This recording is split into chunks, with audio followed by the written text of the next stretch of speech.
This is an excerpt from the Video Encyclopedia of 9-Ball and 10-Ball, a 5-DVD instructional series organized as shown here.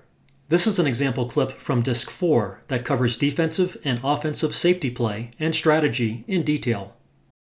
Here's another example where the runout would be difficult due to the need to break out the 5-7 cluster and get position on the 4. A good alternative here is to send the 3 down table for a future combination on the 9 while locking up the cue ball behind the cluster.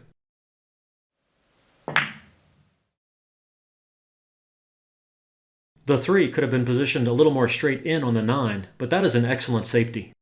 It is very difficult to get a hit on the 3 here. Here's my attempt. That was close, but Bob now has ball in hand. He can play for either a combination or carom on the 9. The carom here looks promising since there is an easy natural angle path to the 9. The combination looks really tough, but it is probably the better option here since by placing the cue ball close to the 3 and lining it up perfectly in the desired direction, it is easy to get an accurate hit on the 9.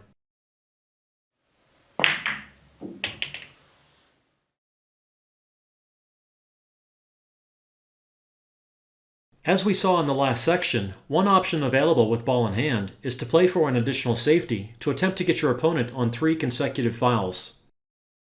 Here's an interesting example of this approach. As Bob's opponent, I am on 1 foul, and Bob does not have a reasonable chance to run out or play a safety here, so he decides to hit an intentional foul to tie up the 2.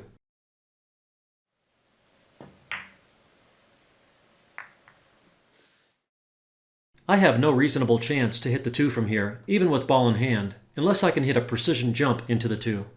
Therefore, Bob will have me on 2 consecutive fouls with ball in hand again. I need to make sure Bob can't easily surround the 2 again for my 3rd consecutive foul, so with ball in hand, I decide to break up the cluster, while still leaving the 2 and 3 tied up.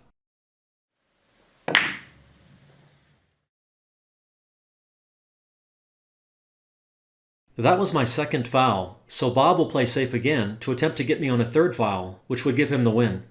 Bob plans on thinning the 2, leaving it about where it is, and hiding the cue ball behind the 4.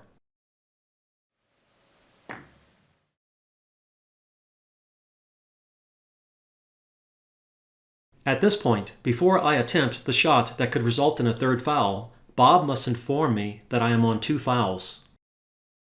Unfortunately for him, he left me with a look at the edge of the 2.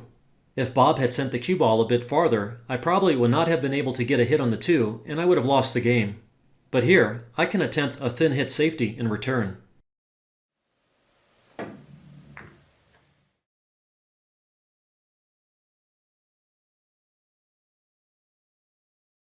I didn't get the hide, but at least I averted the 3rd consecutive foul loss.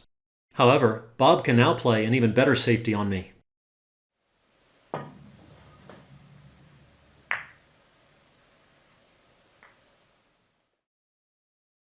Bob still needs to deal with the 4, which is tied up with the 9, but he can use the shot on the 3 to help him deal with the 4.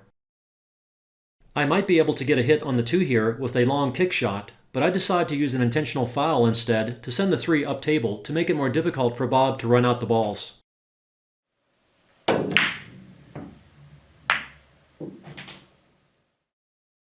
Bob has ball in hand since I hit the 3 first, but the runout is not trivial from here, and I'm still in the game.